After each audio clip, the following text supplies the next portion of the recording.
A house of borrowed heat. The first room to freeze was the nursery. I still remember the shape of the frost on the wash basin. It had gone smooth and white in the half-light, not rough like common ice, but clear at the center and hard around the edges, the sort of freeze that meant the heat lattice was failing instead of merely struggling. In Winterbound, that difference mattered. A struggling system bought you time. A failing one started measuring children. By dawn, the wool blankets over the cribs had stiffened along the hems. Every breath in the room left a little white ghost behind. The youngest infants had started making those thin, angry cries that never sounded strong enough for the world they had been born into. Della Morin stood over them with her sleeves rolled up and her jaw locked so tightly I could see the strain in the muscles beside her mouth. I came down the iron ladder from upper watch with my rifle on my back, and frost worked into my braid like silver thread.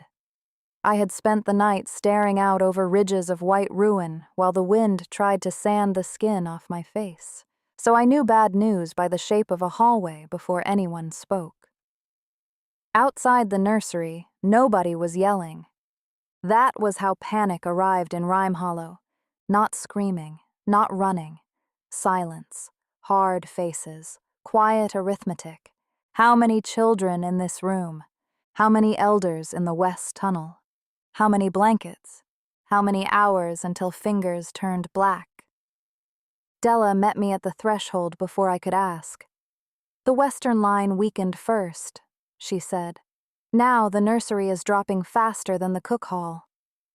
I crouched and pressed 2 fingers to the stone wall. Frost filmed my glove almost immediately. "Not a blockage," I said. "The line is starving." That was worse. Rime Hollow sat under a mountain because mountains did not run.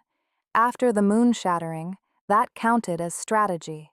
When the moon broke, it did not simply crack the sky open and call the job finished. It changed currents, seasons, pressure, migration, even the way some lands held weight. The coasts drowned where waves turned vicious and wrong. Plains froze hard enough to split bone in minutes. Verdant regions in the south grew wild and overfed, forests thickening into walls of hungry life. The world did not end in a clean blaze. It tipped out of balance and stayed there. The fallen fragments changed everything they touched. Some moon shards buried themselves in rock and altered density. Some seeded beasts with enough power to become Tier 4 forces of nature. Some turned ordinary weather into a long argument between elements. In the frost territories, the only reason humans still existed was because we had learned how to borrow a little stability from the same disaster that ruined us. That was what crystals were. Borrowed order. Every Tier 2 beast and above grew a monocore somewhere inside itself. Tier 3 beasts carried stronger ones. The great sovereigns, the Tier 4 beings who shaped whole regions just by existing, were something else entirely, living anchors for the broken world. Small people in warm rooms loved calling crystals magic. Nobody who had to service a heat lattice for a living called them that. They were batteries, yes, but temperamental ones. Frost cores liked glacial air and deep cold. Ember cores liked furnaces, ash belts, volcanic heat. Verdant stones fed on rich life and could go strange in poor soil. Stone wanted pressure and earth weight. Thunder agitated the nerves. Tidal crystals behaved better near moving water. Everything had a preference. Everything had a price. Della glanced toward the cribs. If the lower line dies, I move the babies into the brewery tunnel. The fermentation alcoves still hold warmth. And the casks? We drink them when the children are old enough to laugh about this. I almost smiled. Good plan. Brask came up behind us, wrapped in 3 coats and old authority.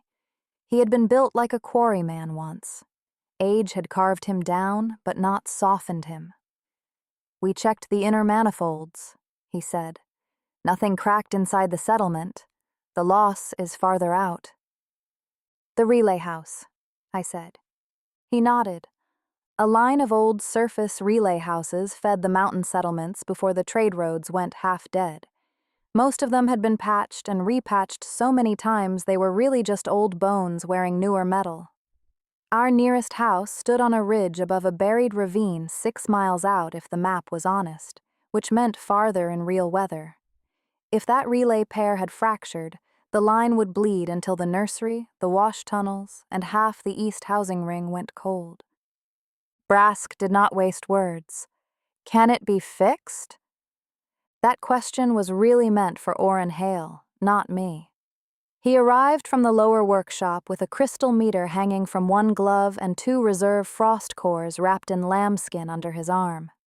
He had white dust in the seams of his knuckles from chamber work, the early kind of frost accumulation every engineer pretended not to notice. He looked tired before he looked awake. If the cradle is intact, yes, he said. If the pairing fractured hard, maybe. If the whole chamber cracked and fed instability down the line, then we improvise and survive being wrong. Comforting, I muttered. Orrin ignored that with the dignity of long practice. We have 1 dormant relay core in storage and 1 active A-rank reserve from the South trade 2 winters ago. I do not want to use the reserve unless I have to. Brask grunted. You want the babies warm or not? That core was supposed to buy us another year of line life, Orrin said. Once it goes in, we start owing the future. I looked at the nursery again, at the little fists, at the hardening blanket edges. The future can invoice us later. That settled it. We were a frost settlement. We lived on triage and insulted fate as a form of prayer. While Orrin packed tools, I checked my rifle, my knife, my flare chain, my rope, my crampons, my face wrap, and the seals on my gloves. Surface travel killed careless people in slow, stupid pieces. In the frost belt, survival was not usually dramatic. It was a loose cuff, wet wool. One bad choice repeated until the body quietly surrendered. People from the South imagined death out here as some heroic struggle against blizzards and beasts. Most of the time, it was maintenance failure with weather attached. When I came back through the nursery, Della had shifted the cribs closer together and hung extra hides between them to trap what little warmth remained. One infant had fallen asleep with both fists clenched under its chin. Another watched the room with that grave, offended stare only new children could manage. I'll bring the heat back, I told Della. I did not say I would try. In Rime Hollow, promises had to be built hard enough to stand on. She studied my face, measuring whether I believed myself.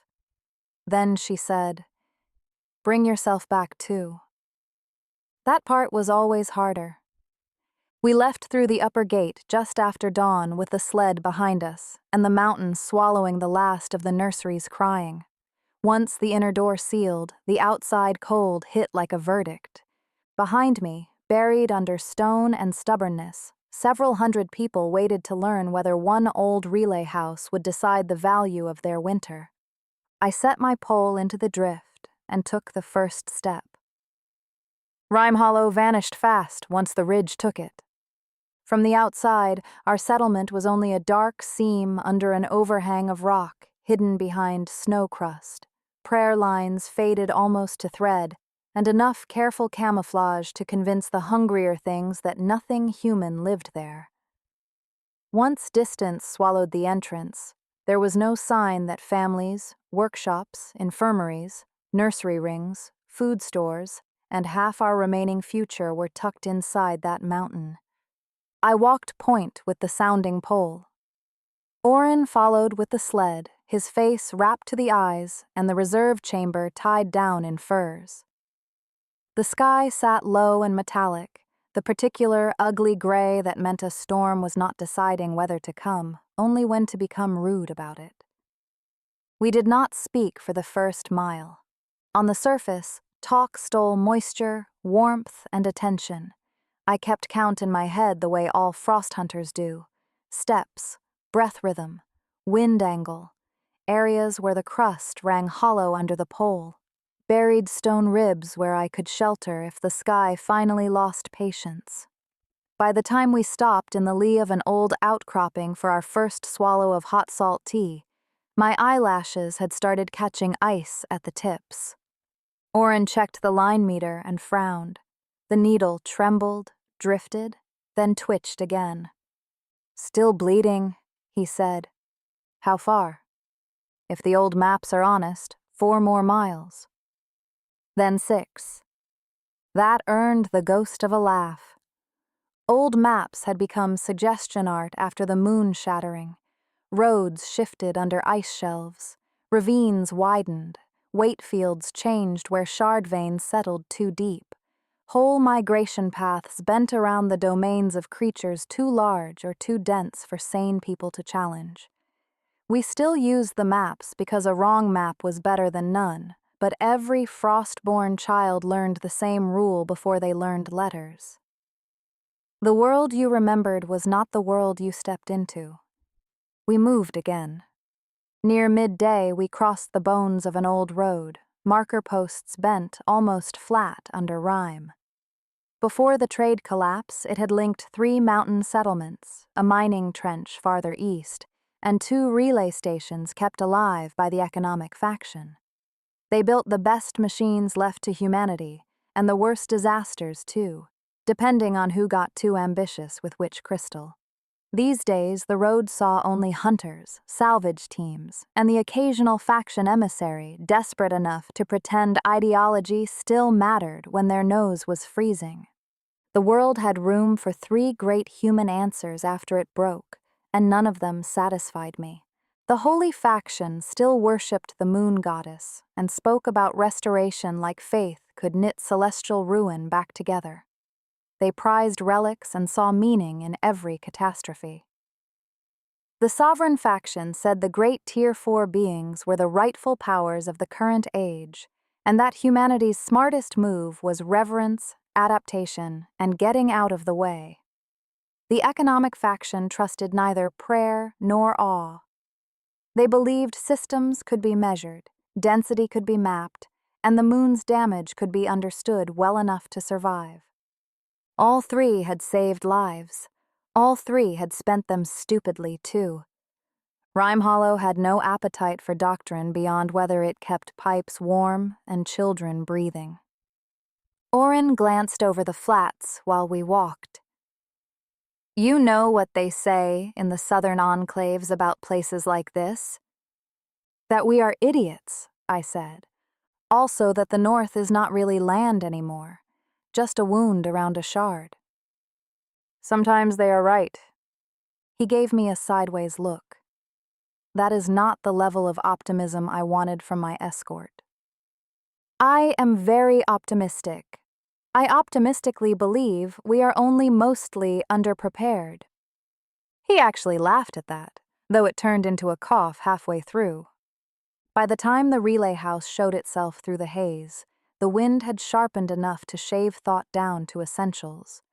The structure stood on a shelf of stone above a buried ravine, low and square and half swallowed by drifts. A spire at the rear carried old line braids into the white. Frost armored the shutters. One roof corner sagged. Oren stopped so hard the sled runners scraped. "Look." I followed his hand to the meter. The needle had begun to sway in a slow, deliberate rhythm. "Random?" I asked. He did not answer immediately, which was answer enough. All mana crystals came from the same celestial ruin. However beast flesh refined them afterward, however environments shaped their elements, they still remembered the moon in whatever language dead stone uses to remember anything. Put compatible crystals together and they tended to stabilize. Put the wrong ones together and they fought. Enough pressure, enough density, enough rank, and that argument did not stay in one chamber. It ran through machinery, weapons, ward lines, even people. That was resonance.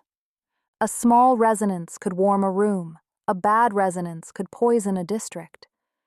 Either the relay pair is still alive enough to answer the reserve core, Oren said at last, or something stronger is nearby, and the field is spreading through the house. I looked over the ravine. The world was all white, all quiet. Nothing moved. That proved almost nothing in Winterbound. We circled wide and came in from the rear instead of the front path. At the back wall, we found the first problem. One vent cage had frozen solid. Pressure would have been backing into the system for days. Worse, the drift below it was scarred by deep cloven prints and a long drag mark leading away from the wall. I crouched beside the tracks. Shard elk? Too heavy, Oren said. Frost ram, maybe, tier 3. Alive? He touched a dark fleck frozen in the snow. It was bleeding when it left.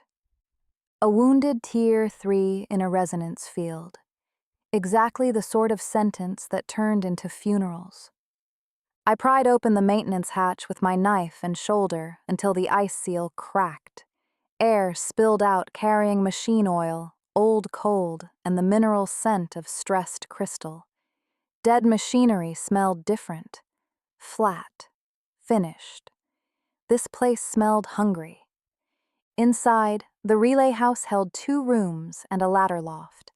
Frost veined every wall. The chamber mounts along the center column were crusted white but intact.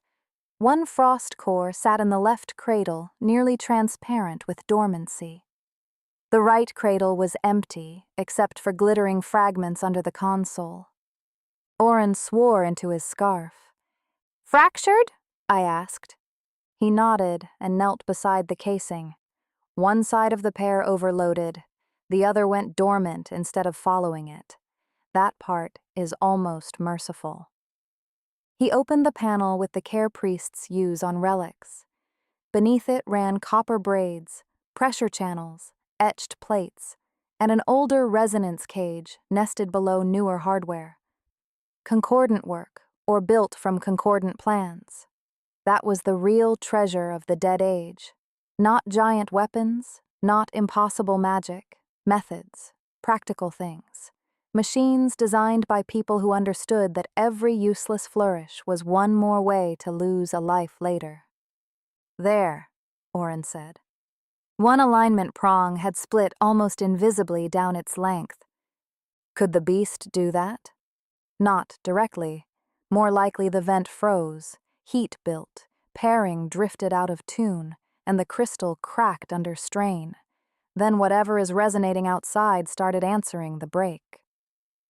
He stood and looked down at the floor seam. "There is another chamber below us." "How do you know?" He pointed with the meter. "Old hatch under the replacement plating." We spent the next half hour in the sort of labor that turns hands numb and makes thought feel expensive. Pry bar, hammer, shoulder, curse, repeat. When the plate finally shifted, a buried ladder revealed itself beneath.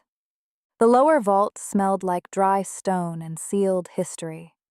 Along one wall sat shelves of notebooks wrapped in waxed hide. Along the other stood copper braces around a low dais marked with elemental sigils rubbed nearly smooth with age.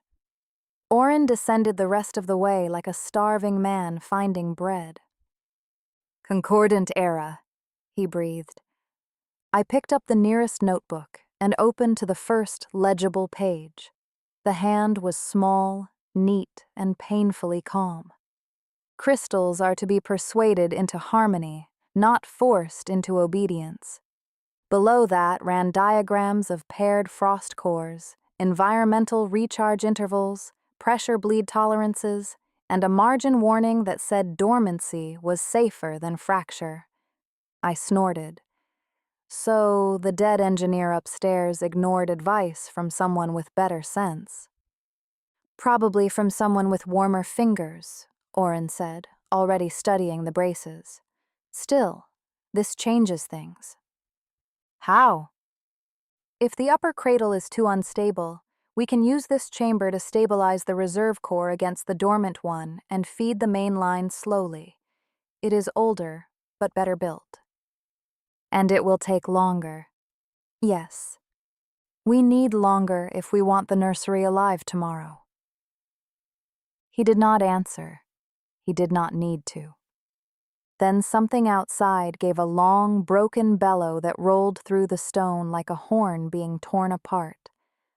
I closed the notebook and took the rifle off my shoulder. We found the beast beyond the ravine in a wind trap where the snow had packed around exposed stone.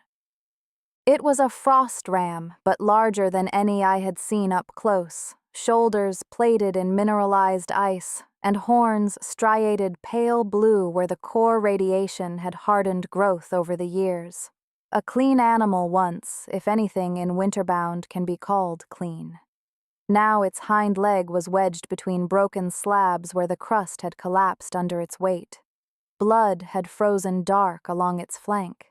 Beside it paced a calf too young for that kind of fear, bolting 3 steps, turning, returning, refusing to leave. Oren stopped beside me. Tier 3, he said quietly. Strong frost core, too. I knew what that meant without being told. A Tier 3 core could heat a ward ring for a season. It could power a machine house. It could buy medicine or metal from the south if you found traders honest enough to deal with us. In bad winters, people killed each other over crystals worth less than that. But the ram was alive.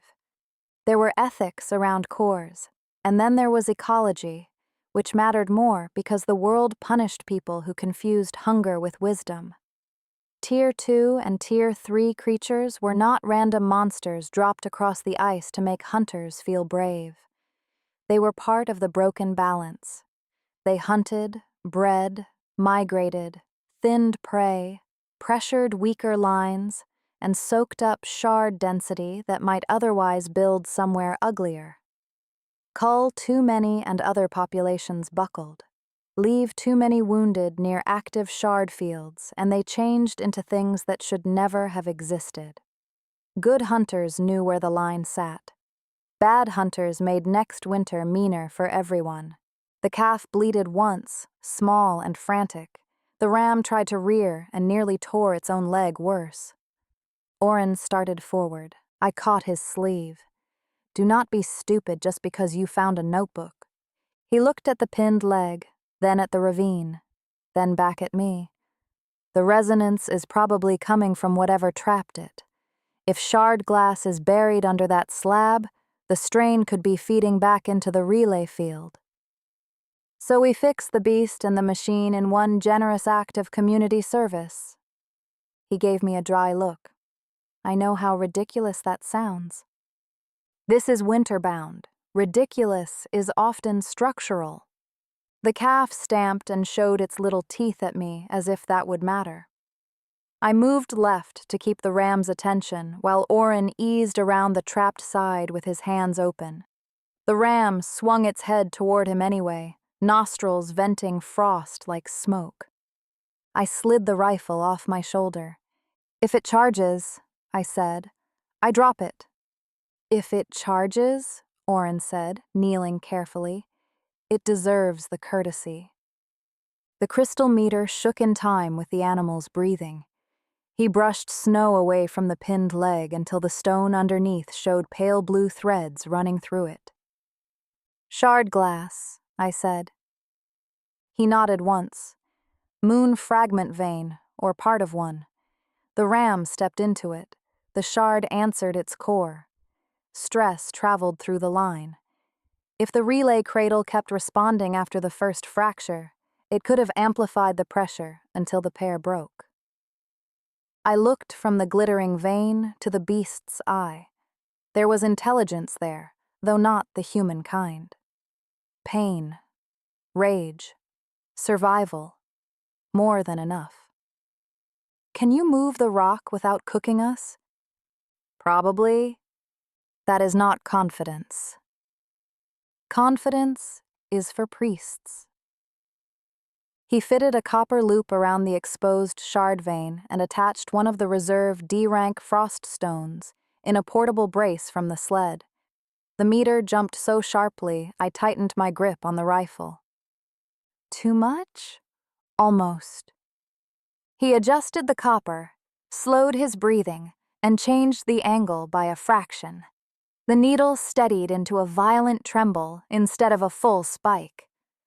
One of the things most people misunderstood about crystals was that stronger did not always mean better. Rank mattered, yes. F through S if you believed the old classification system and had enough access to rare cores to care. But alignment mattered just as much. A D-rank crystal placed correctly inside a tuned system could do work far above what brute capacity suggested. An A-rank core shoved carelessly into a sick chamber could crack itself, poison the operator, and light a settlement on fire in that order.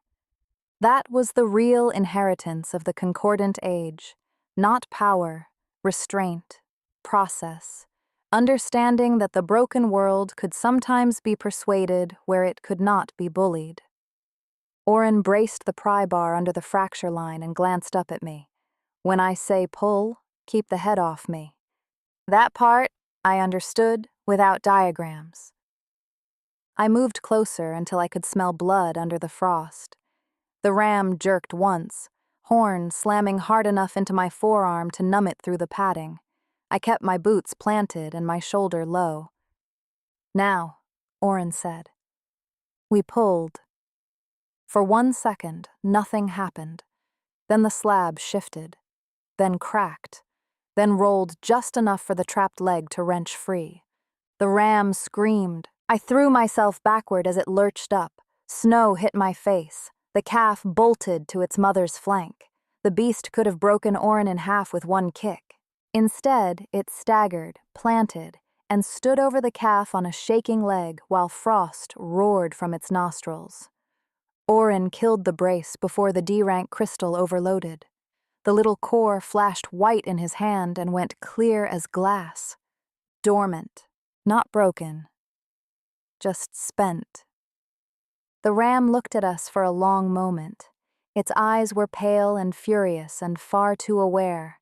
Then it lowered its head to the calf, turned, and limped away into the haze without once looking back. I let out a breath I had been storing in my spine. We just spent a crystal-saving future meet. Oren sat down in the snow, exhausted. Or we prevented a wounded Tier 3 from dying half inside a shard vein and mutating into something that needed its own map. I liked my version better. He laughed, and there it was again, that brief glimpse of who he had been before too many winters taught him to speak mostly in tolerances and failure points. When we got back to the relay house, his hands had started shaking. Not fear, not entirely cold either. Radiation. That was the shadow under every useful thing in Winterbound. Mana did not simply power tools and lights, it lingered. Frost exposure numbed the skin, stiffened the joints, flattened the emotions if it got deep enough. Ember cooked people from within, aging them crooked. Thunder frayed the nerves. Verdant could turn growth into tumors or roots or stranger things no healer wanted to name twice. Stone locked movement away piece by piece. Most people in the frost belt carried some low mark of exposure if they lived long enough. The trick was accumulation management. Use shielding. Rotate work. Respect dormancy. Do not overdraw. Do not act like your body owed the world endless tolerance just because your settlement needed 1 more hour of heat. Oren flexed his fingers once and tried to hide it. I noticed anyway. I said nothing anyway. Back in the lower chamber, he placed the dormant relay core opposite the reserve A rank inside the old harmonic braces and began adjusting the spacing by fractions so small they looked imaginary. I sat in the doorway with the rifle across my knees and one of the notebooks open under my glove. The dead engineer wrote like a person who had long ago made peace with how little drama survival required. Sovereign presence is not protection. It is scale. Scale may create temporary stability. Do not mistake that for ownership or favor. Another page mapped frost core recharge rates against 7-day weather variation and marked regional fluctuations with names I knew from prayer talk more than engineering. White Howl, Glacier Crown, Pale Serpent, the Frost Triarchy, the three great cold sovereigns whose existence stabilized the planet's winter systems, whether humanity liked them or not. The sovereign faction bowed to them. The holy faction resented them as moon-born usurpers. The economic faction tried to map around them and mostly succeeded at describing disaster after the fact. The notes were blunt about one thing: do not attempt to kill. You could hear the rest in the margin space, not because it was morally wrong, though maybe it was, because removing a sovereign would rip a hole in balance too large for human cleverness to patch. People think crystals are fuel, Oren said without looking up, as if machines are mouths and all you do is feed them. That is why people crack chambers. I lowered the notebook. You are talking to rocks again. I am talking about shattered moon organs lodged in dead monsters, which is more precise. He adjusted the reserve core one final degree, and the chamber hummed. The old systems were built on conversation, not burning. Compatible crystals teach each other a stable shape. That is resonance when it behaves. Recharge chambers, relay pairs, pressure plates, all of it. The dormant core answered with a faint blue pulse. There you are, he murmured. I looked back down at the notebook. Between formulae and diagrams sat brief references to Stranger Things, an Eastern route sketch, mentions of pressure stations farther out under the ice, a line about a deeper machine beyond the relay network, notes on concordants too, though more practical than legendary. Mortals who could survive proximity to sovereigns and form non-hostile resonance bonds by restraint instead of harvest. Stabilizers, witnesses, maybe negotiators in a world wiser than ours. It all sounded impossible. Then again, so did warm nurseries in this climate, and I had left one full of freezing children behind me. The wind rose hard enough to rattle the upper boards. Storm coming. The storm arrived before dusk, the way serious storms do, without theatrics. The world outside simply vanished piece by piece until the window slits went blind with white and the relay house walls began speaking in low groans. Snow hissed under the door. The spire line outside thrummed like a plucked wire carrying news from somewhere I did not want to imagine. Below me, Oren fed measured charge from the reserve A rank through the old Concordant braces, then into the dormant relay core, then in cautious increments up the main line. Every few minutes he checked the meter, wrote a number, adjusted the copper, and checked again. One wrong surge and the reserve might fracture. One timid feed and Rhyme Hollow still went cold before midnight. I climbed to the upper room and sealed the vent cage as best I could with spare mesh and frozen tar, then came back down with my shoulders aching and my fingers stinging under the gloves. Status? I asked. Nursery wing should start warming in 20 minutes if the line holds. If? He kept his eyes on the meter. That answer told me enough. Then something scratched under the door. I went still. A second later, the whole frame jumped inward under a heavy blow. Ice maws, I said. I knew them by sound, pack scavengers. Tier 2 usually, low Tier 3 if they had fed well near shard-rich ground. Long bodies, bad joints, ribs like hooked barrels, too many teeth, clever enough to smell weakness. Not clever enough to fear it for long once hunger got involved. The ram's blood trail, our scent, the storm pressing everything mean into shelter. I lit the flare chain and hooked it by the entry. Sulfur-red light spat across the room and painted the walls like fresh wounds. The scratching faltered. Outside, claws tore harder at the boards. Oren looked up from the chamber. How many? Enough. The first muzzle punched through a seam near the hinge. I fired once. The shot rang through the relay house hard enough to make the braces sing below. The beast screamed and dropped back into the storm. Then the others came properly. One rolled its weight into the lower boards. Another worried the latch. A third started tunneling into the drift piled against the rear stones, trying to come under the wall where old mortar had already lost the argument with weather. I moved the way training and repetition teach a body to move when panic would only clutter the floor. Fire when the line was clean. Work the bolt. Shift. Conserve cartridges. Use the rifle butt when teeth got too near. Keep the red flare light between me and their eyes. Can you make that thing hurry? I snapped. No. Can you lie better? Also no. A claw hooked through the widening seam. I chopped the wrist at the joint with my knife and kicked the limb back into the storm. Something outside made a wet, snarling sound and began eating its own wounded. That bought me exactly 3 breaths. Then Oren hissed. I looked back.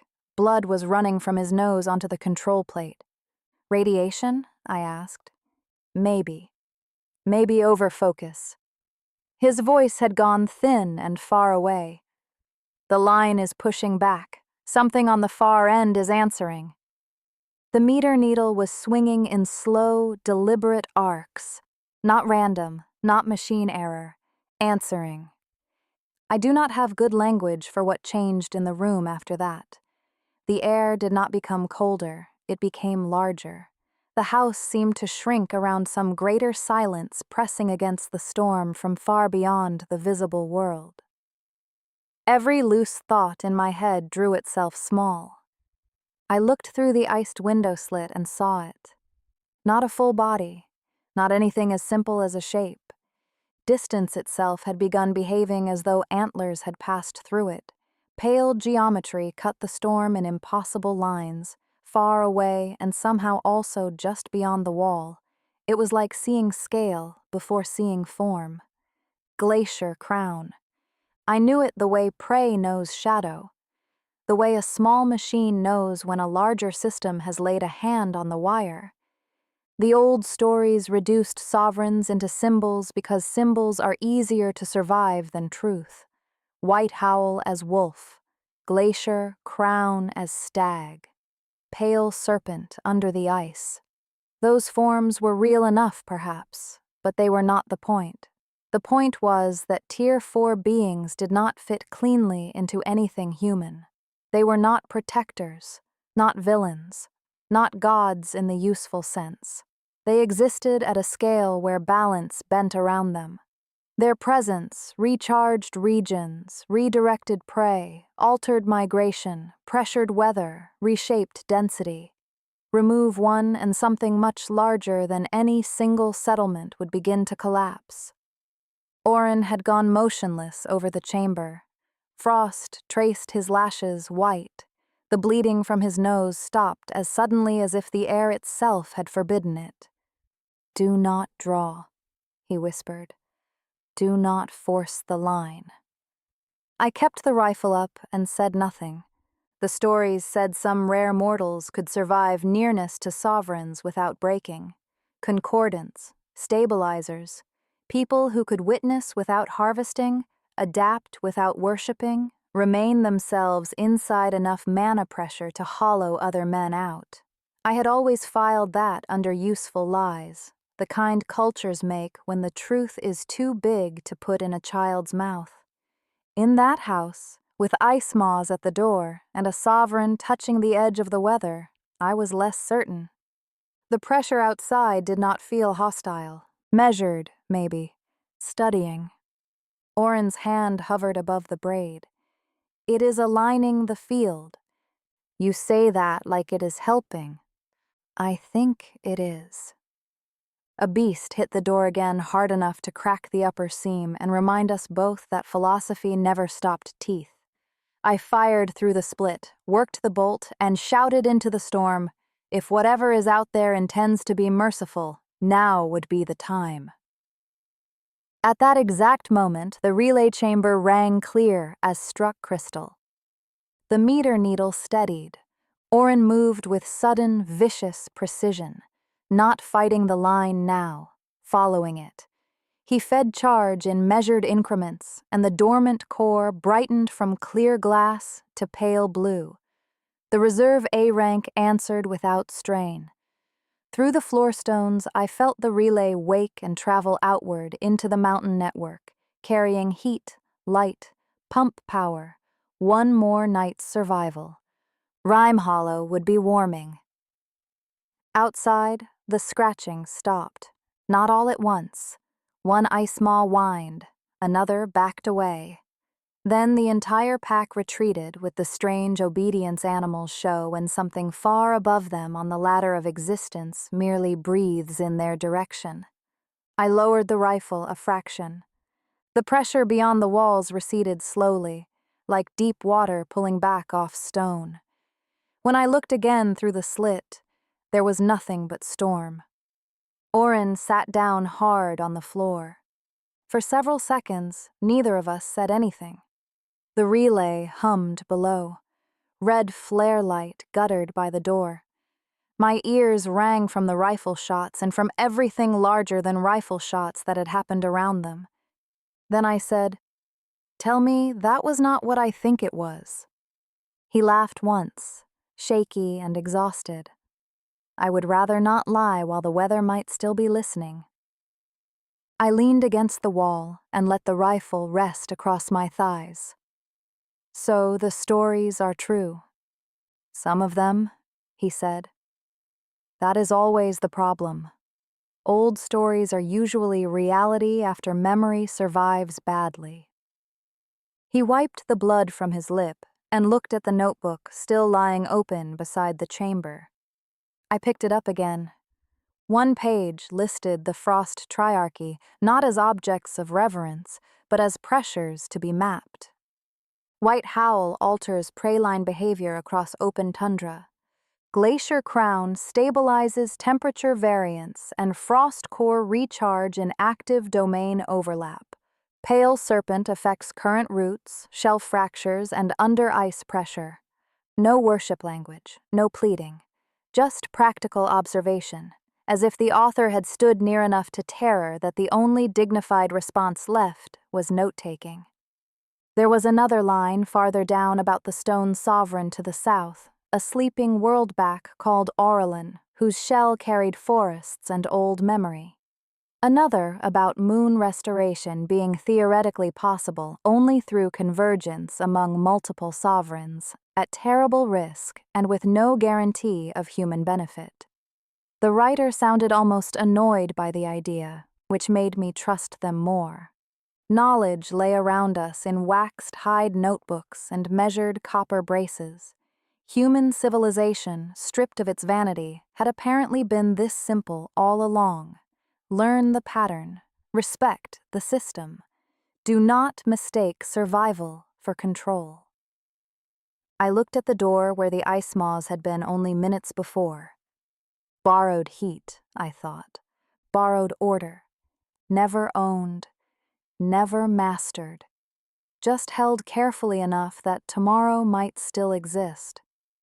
By full dark, the line had stabilized enough for Oren to stop staring at the meter like he was personally negotiating with the dead.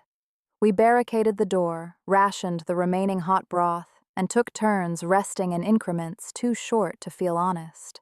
I dozed once with my hand still on the rifle and dreamed of antlers made out of weather. When I woke, Oren was copying chamber settings and relay intervals into fresh pages by lamplight. "You should sleep," I told him. "So should you." I am not the one whose nose started bleeding from arithmetic. He smiled without lifting his head. "I need the notes while my memory is warm." That sentence would sound ridiculous anywhere else. He finally looked up. Anywhere else is not our problem. No, it was not. Outside, the storm spent itself against the walls. Inside, the chamber hummed and the old notebooks waited with their patient, impolite wisdom. Borrowed heat. We left at first light. The storm had burned itself down to glitter. Every drift shone as if nothing violent had happened there, which was the frost world's favorite kind of lie. I checked the door and found black frozen blood along the lower boards and drag marks leading nowhere I intended to follow. Then I strapped the notebooks beside the toolkit and helped Oren lash the copied diagrams under waxed cover. His hands were steadier now. The skin over his knuckles looked whiter than the day before. I noticed. He noticed me noticing. Neither of us gave the observation words. "We should come back with a crew," he said as we set the sled moving. "Restore the lower chamber properly, replace the vent cages, shield the upper cradle, map the shard vein. Or burn the whole place down and forbid the weather from remembering us. That is why I handle maintenance policy." We crossed our own half-buried tracks back over the ridge. Mid-morning light made the whole world blade bright. Near the ravine, we found the frost ram's trail, deeper now, but steady. The calf still moved beside it. No blood marked the path. I stopped and looked at the prints for a long moment. There was something grimly comforting in that, not because I had turned sentimental about prey animals overnight, because a system remained a system. The beast had lived. The shard vein had not claimed it. The relay had not screamed itself to death. One line of damage had been interrupted before it could teach the world a worse habit. Winterbound taught strange definitions of victory. By noon, the hidden gate of Rime Hollow took shape under its curtain of snow. The watch bell rang once when the guards saw us. It rang again when the restored relay line confirmed across the inner instruments. That second bell sounded different. Relief warms metal. You can hear it. People met us inside before the gate fully sealed.